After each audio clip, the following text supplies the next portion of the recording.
네, 반갑습니다, 여러분. 어떤 파이썬 개정판 5장 함수와 입출력 강의 이어가도록 하겠습니다.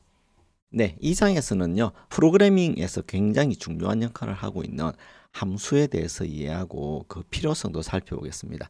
그리고 내장 함수, 사용자 정의 함수에 대해서 여러분들이 이해를 할 수 있도록 도와드릴 것이고요. 사용자 정의 함수를 대표문을 이용해서 정의하고 호출하는 기법을 알아보겠습니다. 자, 이런 내용으로 이번 장 강의는 이어가도록 하겠습니다. 자, 우선 함수의 역할을 비유를 하자면요. 우리가 어떤 장난감을 만든다는 걸 가정해 봅시다. 그럼 이걸 만들기 위해서는 우리가 레고 장난감을 만든다고 했을 때 굉장히 많은 이제 레고 부품들이 있겠죠. 이런 것처럼 프로그램을 짜기 위해서 많은 구성 요소들을 미리 만들어 놓고 그것을 결합해서 우리가 프로그램을 만드는 것이 일반적인 프로그래밍 개발 방식입니다.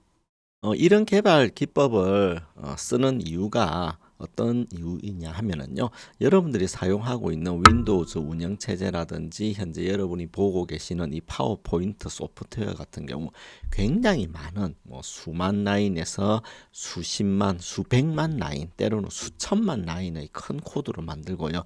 여러 명이 작업을 동시에 합니다. 그래서 어떤 조직들이 만들어 놓은 요소들을 서로 결합해서 소프트웨어를 구성하는 것이 소프트웨어 개발의 일반적인 개발 방법이기 때문에 그렇습니다. 자, 그래서 여러분이 사용하는 프로그램이 많은 부품, 즉 함수나 클래스로 이루어져 있다는 거 먼저 기억하시고요.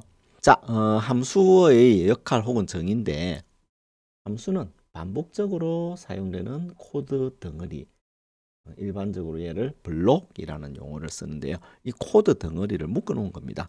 그리고 이제 기능에 따라서 미리 이런 코드 블록이 있을 경우 우리는 이 코드 블록이 필요할 때 그 코드 블록을 불러 쓰는 거죠. 그거를 우리가 호출이라고 합니다. 영어로는 이제 펑션 콜이라고도 하죠. 그리고 파이썬에서는 미리 만들어서 제공해주는 함수들이 많아요. 우리가 프린트문, 인풋문 이런 것들이 있었죠. 그런 것들은 인터프리트에 포함돼 가지고 배포가 됩니다. 그래서 여러분들은 이미 이것들을 쓰고 있는데 이것들은 내장 함수, 빌트인 펑션이라 합니다. 대표적으로 이제 프린트 함수가 있죠. 그죠? 그런 것 말고도 여러분이 필요할 경우에 직접 함수를 만들 경우가 있는데 사용자가 직접 필요한 함수를 만들 수도 있고요. 이때 사용자가 만든 함수는 사용자 정의 함수라고 합니다. 영어로는 use defined function이라고 하죠. 그래서 여기에 보면 defined의 def의 약을 씁니다. define의 약자인 def라고 하는 키워드를 써가지고 함수를 정의할 수가 있습니다. 자, 함수를 정의하기 위해서는요, 이와 같이 def라고 하는 키워드를 쓰고요. 내가 정의할 함수 블록, 코드 블록의 이름이 뭐냐? 이것을 함수 이름, 좀 의미 있는 이름으로 지어줘야 되겠죠. 그죠? 그리고 함수한테 일을 시키기 위해서 넘겨주는 값들을 저장하는 변수들이 필요한데 이거를 이제 매개 변수라고 합니다. 물론 얘는 생략 가능합니다. 그렇지만 괄호는 생략하면 안 되고요. 그 다음에 콜론이 나타나고 들여쓰기를 한 다음에 코드 블록이 나타납니다. 때로는 여러분이 만든 함수가 내부에 그 결과를 돌려줘야 될 경우도 있어요. 그럴 때는 return n1, n2라고 해서 심표로 구분되는 값들을 여러 개 넘겨줄 수가 있습니다. 요게 파이썬에서 함수를 정의하는 문법입니다. 물론 return문은 생략 가능합니다. 자, 그러면 다음과 같은 간단한 코드를 살펴볼게요. def라고 하는 키워드가 있고 print star라고 하는 함수의 이름이 있고 괄호가 있네요. 괄호 안에 지금 매개 변수는 현재 존재하지 않습니다. 그죠? 그 다음에 콜론이 있고요. 그리고 여기에 간단한 코드가 나옵니다. 이 코드는 별표 출력을 하는 거죠. 그죠? 자, 그렇게 만들어 놓고 우리는 이 코드의 다음에 print star라는 이름으로 불러줍니다. 그리고 물론 이때도 괄호가 필요하거든요. 그러면 별표 출력을 할 수 있는 거죠. 즉, 이 코드 블록을 내가 불러서 사용하겠다. 그래서 이거를 함수 호출이라고 합니다. 함수 호출과 구분되는 함수의 몸체를 만드는 것, 함수의 몸체가 있는 부분을 함수 정의부라고 합니다. 자, 그러면 이제 프린트 스타라고 하는 함수가 정의되었기 때문에 우리는 필요할 때 프린트 스타, 프린트 스타, 프린트 스타, 프린트 스타 이렇게 불러 쓰면 그때마다 실행이 이루어지는 것이지요. 예, 즉 외부에서 호출할 때마다 수행이 되는 것이 바로 함수입니다. 자, 여러분들이 여기에 나와 있는 랩 문제 간단하니까 한번 코딩해 보시면 도움이 될 것 같습니다. 자, 그렇다면 코드 블록을 만들 때 프린트 함수 3개를 써서 코드 블록을 만드는 것입니다. 그리고 이 함수의 이름을 프린트 스타 3이라고 주는 거죠. 그러면 프린트 스타 3을 한번 호출할 때마다 3줄의 별표가 출력이 되겠죠. 그죠? 그리고 또 프린트 스타 3 할 때마다 3줄의 별표가 출력되고요. 그리고 또 프린트 스타 3 할 때마다 3줄의 별표가 출력되어서 이것을 사용하게 되면 모두 9줄의 별표 줄이 출력이 됩니다. 자, 그러면 이거를 수정해서 여러분들이 함수 호출을 2번 해가지고 10줄의 별표가 출력되도록 하면 어떨까요? 자, 이거 한번 코드를 보면서 제가 설명을 드리겠습니다. 자, 여기 프린트 스타라고 하는 함수가 있네요. 그죠? 그리고 프린트 여기에 일을 하는 코드 블록이 있죠. 그죠? 자, 실행을 시키면 이와 같이 됩니다. 그죠? 자, 이제 프린트 스타 4가 있네요. 4번을 호출합니다. 그러면 4번 실행이 되는 거죠. 그죠? 프린트 스타 3이 있는데 얘가 있죠. 그죠? 얘가 지금 3줄을 출력하는 거죠. 그래서 얘는 한번 호출할 때마다 3줄의 별표 줄을 출력하죠. 그죠?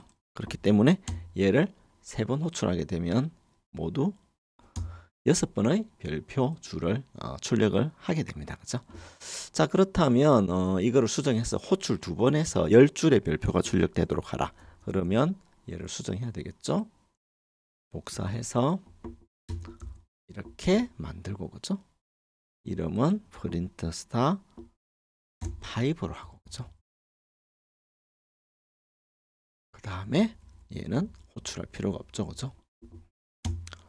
이렇게 코딩을 해서 실행시키면 하나, 둘, 셋, 넷, 다섯, 여섯, 일곱, 여덟, 아홉, 10줄의 별표가 출력되는, 그죠? 예, 이런 것들을 볼 수 있죠.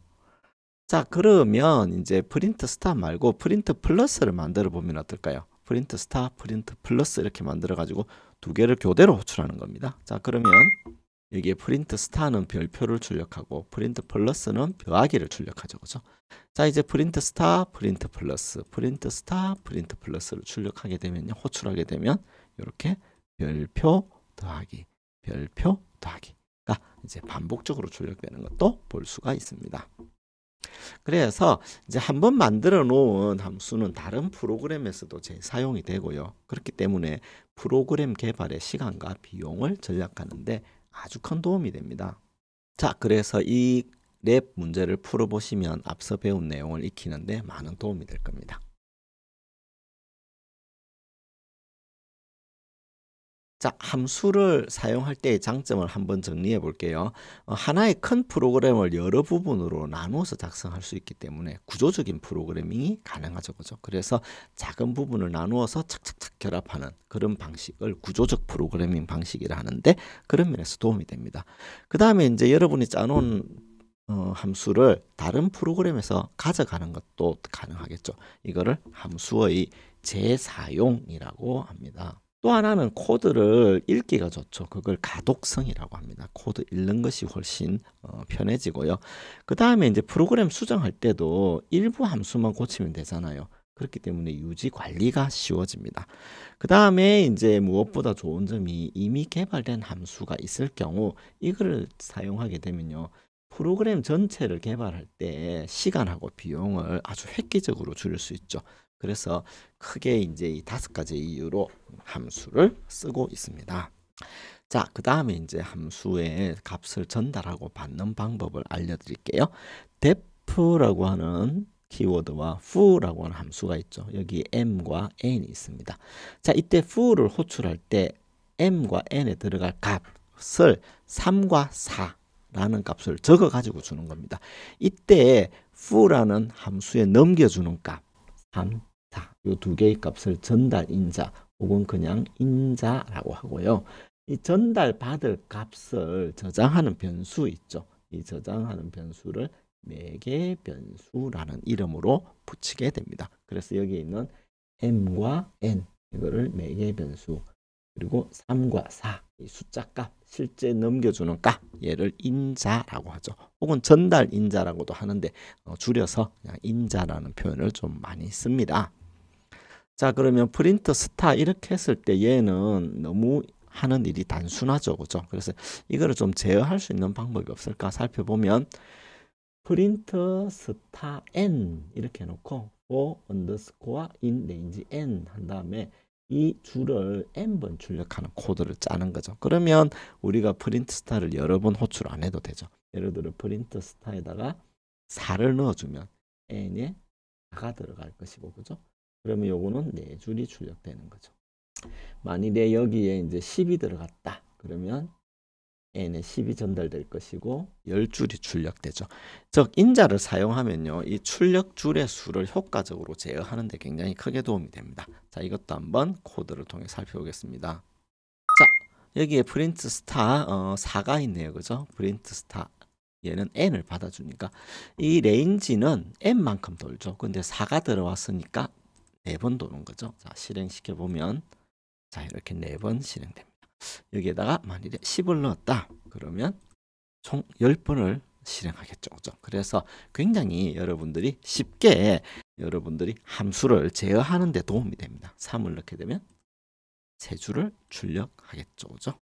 자, 이렇게 별표 출력을 매개 변수 n번만큼 반복하는 프로그램을 살펴봤는데요. 이런 내용을 통해 가지고 이런 랩 문제를 풀어보시면 앞서 배운 내용을 익히는 데 굉장히 도움이 될 것 같습니다.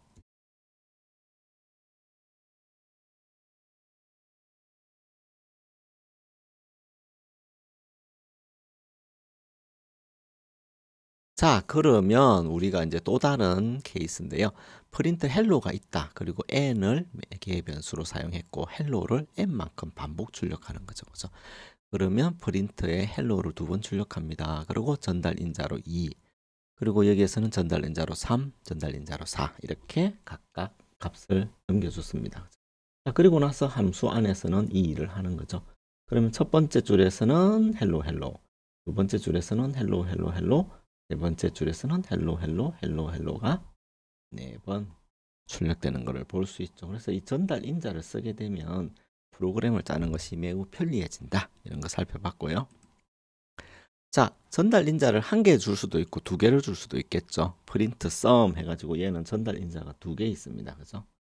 자, 여기에 일을 시키려면 역시 전달 인자의 값을 2개를 넘겨줘야 되겠죠. 그래서 프린트 썸이라고 하는 함수의 전달 인자로 10과 20을 주게 되면 10과 20의 합은 30입니다. 출력이 되고요.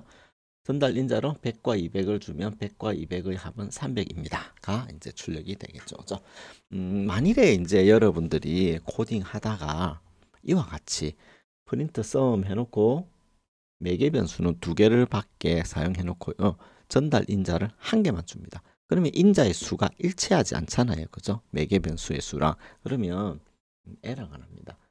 즉 프린트 sum 함수는 missing one required positional argument, missing 빠뜨렸다 1개의 required 필수적인 positional argument, 즉 b가 없다 이런 식으로 에러가 나니까 여러분들이 주의를 하셔야 됩니다.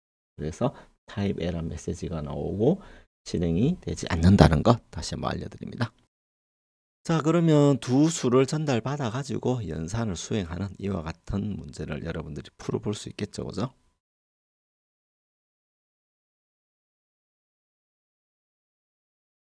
자, 만일에 이와 같이 미지수가 x인 경우 ax제곱 플러스 bx 플러스 c 이꼴 0을 만족하는 이런 이제 2차 방정식이 있다고 가정할 때 이 연산 문제 풀이를 위해서는요, 설명을 위해서 a가 0이 아니다 라고 가정하고 설명을 드리도록 할게요. 그러면 우리가 이제 2차 방정식의 근해 공식이라는 게 있죠. 근해 공식은 2a분의 마이너스 b 플러스 마이너스 루트 b제곱 마이너스 4ac, 이런 굉장히 유명한 근해 공식입니다. 그죠? 자, 이 근해 공식을 이용해 가지고 2차 방정식의 개수 ABC에다가 1, 2, 마이너스 8을 줬습니다. 자, 이제 얘를 풀어보려면 2a분의 마이너스 b 플러스 b제곱 마이너스 4ac 이렇게 이제 해야 되겠죠. 그 다음에 근의 공식에 따르면 마이너스 b 마이너스 b제곱 마이너스 4ac 이런 식으로 이제 풀어봐야 되겠죠. 자, 이렇게 하면 해가 R1, R2 두 개의 해가 나오게 됩니다. 그래서 A가 0이 아닌 경우에 이제 A, B, C에 해당되는 값을 방정식에 맞게 입력하면 A, B, C에 해당되는 해를 변수 R1, R2에 저장해서 출력하는 게 가능하다는 거죠. 자, 그러면 여러분이 이제 변수 A, B, 개수 A, B, C에 1하고 2하고 마이너스 8 대신에 2하고 마이너스 6하고 마이너스 8을 넣었다. 그러면 이 근의 공식을 복사해서 또 붙여 넣어 가지고 이런 식으로 구해야 되겠죠. 이거를 보니까 여러분이 어떤 생각이 드세요? 아, 얘는 함수를 만들면 좋겠다 이런 생각이 들죠, 그죠? 그래서 중복되는 코드가 있고요, 불필요하게 긴 코드가 있을 경우 함수를 만들어 둡니다. def print root가 a, b, c, 즉 방정식의 세 개의 개수를 입력값으로 받는 거죠, 그죠? 그리고 R1, R2를 구해가지고 해를 출력하는 것입니다. 그리고 호출할 때는 프린트 루트 해가지고 1, 2, 마이너스 8, 2, 마이너스 6, 마이너스 8 이렇게 이제 코딩을 하는 거죠. 역시 코드가 간결해지고 그죠? 사용하기 편리해졌다는 것을 알 수 있습니다. 자, 이것도 한번 실행을 해볼게요. 여기에 있는 근의 공식이 나와 있고 근의 공식을 이용해가 해를 구했습니다. 그죠? 자, 또 다른 근의 공식을 쓰는데 개수가 달라졌죠. 그러면 이 코드를 반복해서 또 작성해 가지고 실행하면 두 개의 방정식에 대해서 각각의 근을 또 구할 수가 있습니다. 이 코드가 반복되니까 얘를 이제 함수로 만들어 보는 거죠. 그죠? 그래서 이런 함수로 만들어 놓고 우리가 함수에 넘겨줄 때는 개수값 ABC의 1, 2, 마이너스 8, 2, 마이너스 6, 마이너스 8만 넘겨주면 우리가 이 프린트 루트라는 함수한테 일을 시켜가지고 두 개의 해를 출력하는 것을 볼 수가 있다. 그 말씀입니다. 자, 그러면 이 내용을 바탕으로 여러분들이 이런 코드를 이용해서 근의 공식을 풀어볼 수도 있겠죠.